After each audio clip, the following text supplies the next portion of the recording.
วัสดีจ้าแมวบางปอนกรุบกรุบเนี่ยเจลอาสนกสุขสบายนะจ้าสวัสดีนะคะพ่อแม่พี่น้องทุกคนสุขสบายดีกันนะคะวันนี้สาวตาจะพาเข้าครัวทำอะไรเอ่ยปลาส้มจ้าปลาส้มจากปลาโดราสนะคะอันนี้คือปลาโดราสปลาทะเลนะคะเอาละค่ะถ้าชอบคลิปสาวตานะคะ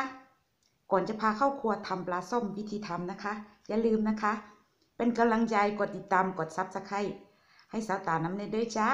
เอาละค่ะรออะไรเข้าครัวนะคะไปดูว่าสิ่งที่ต้องเตรียมสำหรับหมักปลาส้มมีอะไรบ้างนะจ๊ะไปจ้าเอาละค่ะก็มาดูนะคะส่วนผสมที่เราจะหมักปลาส้มมีอะไรบ้างนะคะก็มีปลานะคะปลาโดราสนะคะประมาณ1.5 กิโลค่ะเนี่ย5 ตัวนะคะเกือบ2 โลแล้วเนี่ยแล้วก็ข้าวเหนียวนะคะข้าวเหนียวล้างน้ำเรียบร้อยแล้ว4 ขีดนะคะที่เราล้างน้ำเพราะอะไรเวลาเราคลุกกับกระเทียมมันจะได้มีเป็นก้อนไงคะล้างน้ำให้มันแตกออกจากกันแล้วก็นี่กระเทียมค่ะกระเทียมนี่ประมาณ20 กลีบนะคะแล้วตาก็จะเอามาหั่นยาวๆนี้จะได้เวลาตำมันจะได้แหลกง่ายๆหน่อยนะคะ20 กลีบนะคะมันก็ประมาณ1 หัวครึ่งค่ะหัวใหญ่นะคะกระเทียมโทนเมืองฝรั่งเนาะหัวใหญ่มากเลยดูอุ้ยนี่แหละหัวครึ่งนะคะนี่แล้วก็น้ำตาลนะคะน้ำตาลนิดหน่อยนะจ๊ะแล้วก็เกลือจากเกลือนะจ๊ะเอาละค่ะต่อไปเราก็ไปค่ะเราไปทำความสะอาดปลาบ้างปลาเลยนะจ๊ะคราวนี้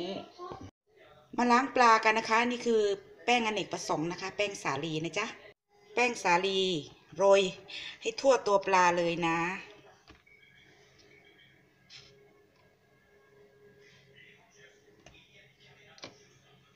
เปิดน้ำใส่นิดนึง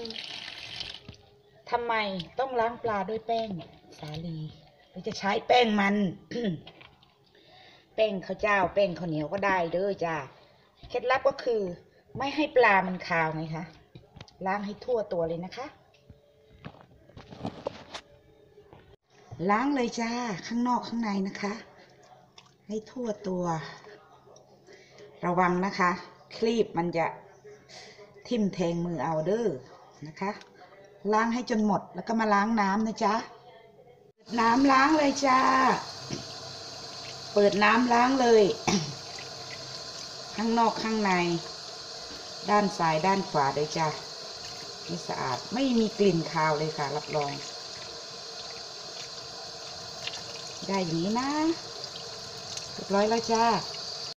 ปลาหลังจากที่ล้างกับแป้งเรียบร้อยแล้วนะคะก็ปล่อยให้มัน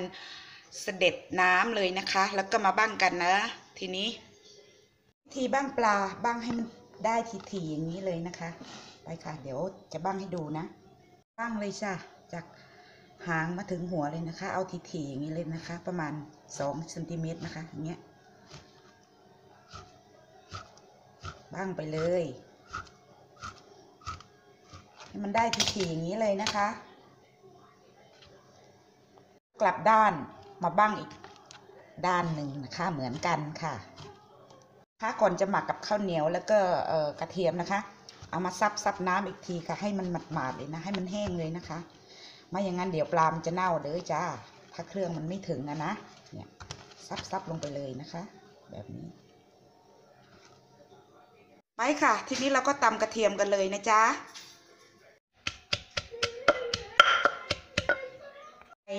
มาโรยเกลือกันเลยนะคะเกลือค่ะเกลือทะเลนะคะโรยไปเลยนะคะทั้งข้างนอกข้างในอย่าเยอะนะคะพอประมาณเพราะว่าถ้าโรยเยอะมันก็จะเป็นปลาเค็มไปนะคะโรยให้ทั่วตัวปลาเลยนะคะพอประมาณนะคะพอประมาณถ้าแบบว่าเราโรยไปเยอะมันจะเป็นปลาเค็มไปเลยนะคะกะเอานะคะนี่กะเอาทีนี้น้ำตาลจ้ะน้ำตาลโรยไปด้วยหน่อยนึงนะคะให้ทั่วตัวเลยประมาณ1 หยิบถึง2 หยิบข้างละ1 หยิบค่ะทีนี้เราก็กดตัวปลาให้ดังกลักเลยนะนี่ได้ยินไหมนั่นแหละนี่ ได้แล้วค่ะนี่ได้แล้วเรียบร้อยอันนี้เราก็ไปหมักข้าวเหนียวกระเทียมเลยนะจ๊ะค่ะเราก็มาผสมข้าวกันเลยนะคะ ทีนี้ข้าวเหนียวกับกระเทียมลืมบอกไปอย่างนะคะคะนอตาจะใช้คะนอไปหน่อยนึงค่ะเพื่อรสชาติเพิ่มรสชาติเนาะเอาล่ะค่ะกระเทียมใส่ลงไปเลยนะกระเทียมแล้วก็เกลือประมาณ1 ช้อนโต๊ะหรือประมาณครึ่งช้อนโต๊ะนะคะพอประมาณกะเอานะคะอันนี้ไม่มีสูตรตายตัวเนาะเราก็ทำกะเอานะคะเคยทำกินแล้วค่ะถึงได้มาทำให้ผู้ชมเพื่อนๆได้เห็นกันนะคะคลุกเคล้าให้เข้ากันเลยนะจ๊ะทีนี้เราก็ไปคลุกกับตัวปลาเลยนะคะทีนี้ข้าวที่คลุกกับกระเทียมเอามาทาให้ทั่วปลาเลยจ้ายัดเข้าไปในท้องใครชอบข้าวเยอะๆก็ยัดเข้าไปเลยเต็มที่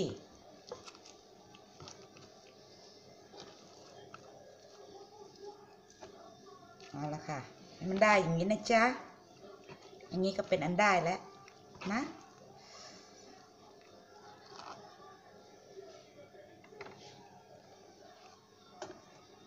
หลังจากที่เราเอาข้าวกระเทียมยัดในท้องปลาเรียบร้อยคลุกกันเรียบร้อยแล้วมันจะมาหน้าตาออกจะมาเป็นแบบนี้นะจ๊ะทีนี้ก็หากล่องที่มีฝาปิดใส่เลยนะคะ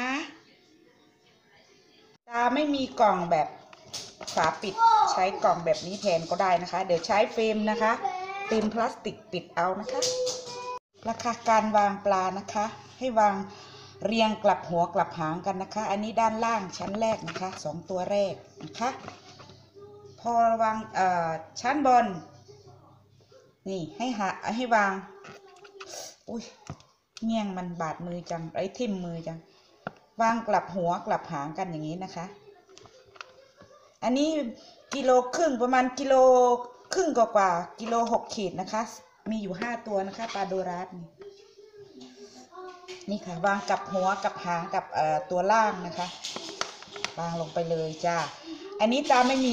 กล่องไม่มีฝาปิดตาต้องเอากล่องพลาสติกแบบนี้เดี๋ยวตาจะเอา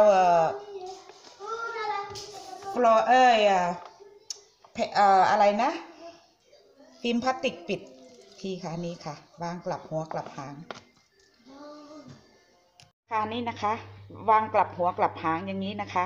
ให้มันได้อย่างนี้นะเสร็จแล้วก็ปิดกับฟิล์มนะคะครับแม็กซี่ลูกขอบคุณครับได้แล้วค่ะปิดให้สนิทอย่างนี้เลยนะตาไม่มีกล่องนะคะกล่องใหญ่ๆไม่พอที่จะใส่ปิดตาก็ต้องใช้แบบพลาสติกแบบนี้แหละค่ะอย่าให้ลมมันเข้านะคะถ้าใครมีกล่องพลาสติกแบบมีฝาปิดก็เวลาปิดก็ทำดีๆอย่าให้ลมมันเข้าล่ะแล้วตาก็จะเอาถุงพลาสติกแบบว่าอย่างดีนะคะจะคุมอีกรอบหนึ่งแล้วก็จะปิดให้แน่นกับหนังยางนะคะก็เอาไว้ในอุณหภูมิธรรมดานะอย่างเราอยู่ต่างแดนอย่างนี้เนาะอยู่ทางยุโรปอย่างนี้ก็ประมาณ 5-6 วันนะคะแล้วก็ถ้าเป็นบ้านเรานะอากาศมันร้อนเนาะก็ทิ้งไว้3 วันก็กินได้แล้วตาเคยทำนะตาก็ทิ้งไว้ประมาณ5 วันนะคะในอุณหภูมิธรรมดาอย่าไว้ในตู้เย็นนะคะเดี๋ยวมันจะไม่เป็นให้นะคะแล้วก็หลังจาก5 วันไปแล้ว5-6 วันไปแล้วถ้ามันเป็นแล้วนะคะก็ให้ใส่ตู้เย็นไว้ได้เลยนะคะเสร็จแล้วค่ะปลาส้มสูตรสาวตานะคะก็ขอขอบคุณทุกท่านเลยนะคะพี่ๆน้องๆที่เข้ามารับชมคลิปสาวตานะคะถ้าชอบคลิปสาวตานะคะก็อย่าลืมนะคะเป็นกำลังใจกดไลค์กดแชร์กดติดตามกดซับสไครบ์เป็นกำลังใจให้สาวตาด้วยนะคะและอย่าลืมกดกระดิ่งปิ้งปิ้งปิ้งปิ้งปิ้งปิ้งปิ้งนะคะจะได้ไม่พลาดแต่ละวันแต่ละคลิปของสาวตานะคะเอาละค่ะพบกันใหม่โอกาสหน้านะคะบ๊ายบายค่ะสวัสดีค่ะ